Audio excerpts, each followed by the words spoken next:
Saudara-saudara, salah satu, tujuan yang ingin dicapai atau penguasaan yang ingin dicapai oleh guru terhadap peserta didiknya, adalah para peserta didik zaman sekarang itu akan memiliki apa yang dikatakan sebagai 21st century skills. Dan ada satu istilah dalam 21st century skills yang merupakan bagian dari, domain kompetensi yang perlu dimiliki adalah 4C.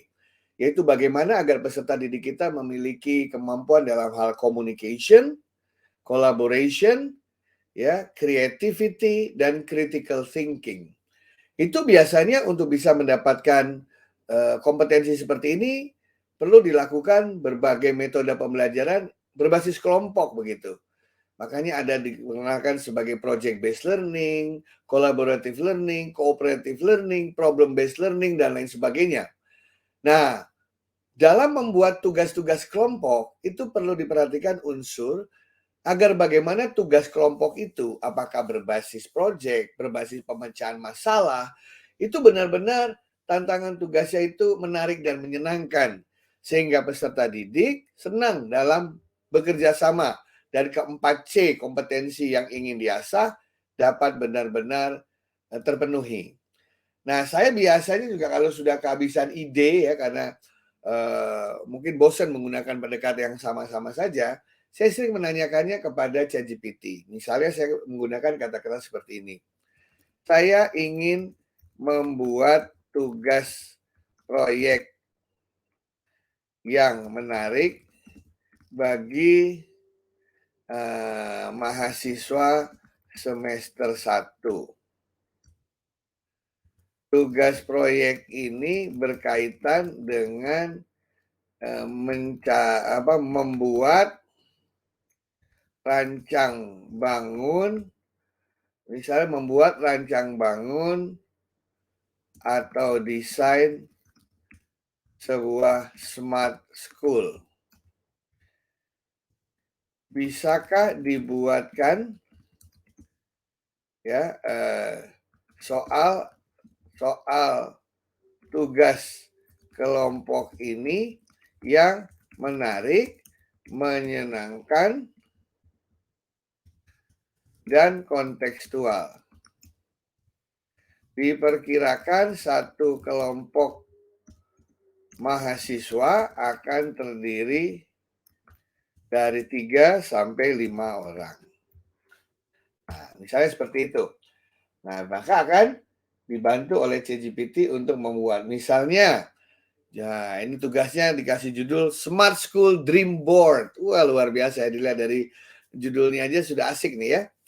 Buatlah sebuah papan mimpi, dream board, yang berisi ide dan konsep untuk desain smart school yang inovatif. Setiap anggota kelompok harus mencari dan mengumpulkan gambar, sketsa, dan ide-ide yang menginspirasi mereka tentang bagaimana sebuah smart school harus terlihat.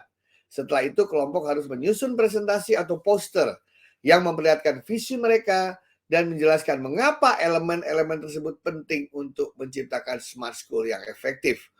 Wow, tentu saja dibutuhkan komunikasi, dibutuhkan kolaborasi, creative thinking ya, dan juga dibutuhkan critical thinking di sini. Atau ada pilihan kedua di sini diberikan dalam bentuk judulnya Smart School Prototype.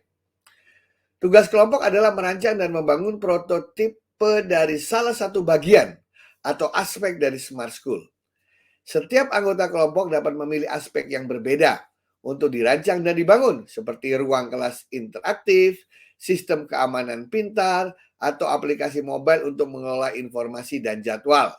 Kemudian kelompok harus menyajikan prototipe mereka dalam bentuk presentasi dengan memperlihatkan fungsionalitas dan manfaat yang dihadirkan oleh rancangan mereka. Ini adalah contoh yang lain. Nah, ada lagi contoh Smart School Apps Challenge ya. Smart School Energy Efficiency, Smart School Data Analytics. Nah, ini diberikan 5 contoh. Dan misalnya kita tertarik misalnya dengan contoh yang misalnya membuat aplikasi ya. Smart School, katakanlah Smart School App Challenge. Kita bisa bilang gini, saya tertarik dengan ide Smart School App Challenge. Bisakah dibuat detail instruksinya agar saya selaku dosen dapat memberikannya kepada mahasiswa. Saya berharap tugas ini jadi dalam waktu 6 minggu. Ya, kalau ini kita tulis, maka dia akan memberikan elaborasi lebih detail ya. Coba kita lihat ya. Nah, tuh judulnya diberikan tugas Smart School Application Challenge, durasinya 2 minggu, deskripsi tugasnya jelas ya. Instruksinya jelas tuh, instruksi pertama, instruksi kedua, instruksi ketiga, ya. Lihat ya, instruksi pertama adalah pembentukan kelompok. Instruksi kedua adalah penelitiannya. Instruksi ketiga proposalnya. Harus ada apa saja di dalamnya. Instruksi keempat pengembangan aplikasinya.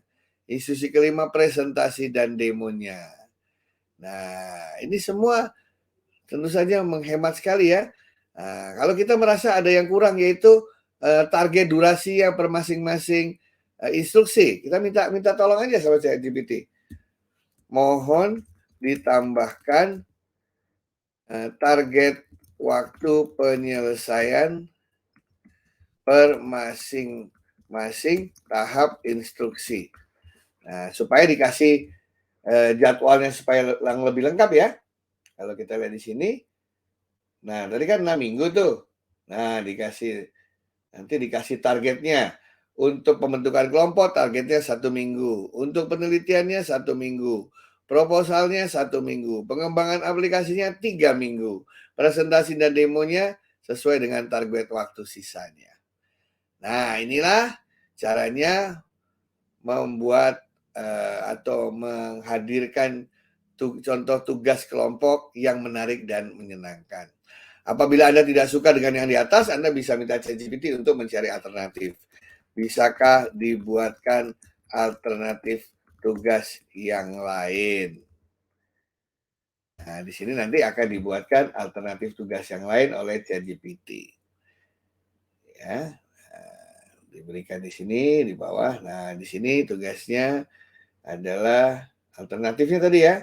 Karena minta alternatif dibuatkan misalnya membuat Smart School Facility Design Challenge. Wah, ini bentuknya kompetisi ya. Wah, ini menarik sekali pasti. Baik teman-teman sekalian, silakan mencoba. Mudah-mudahan yang saya sampaikan pada hari ini memberikan manfaat bagi Anda semua. Terima kasih.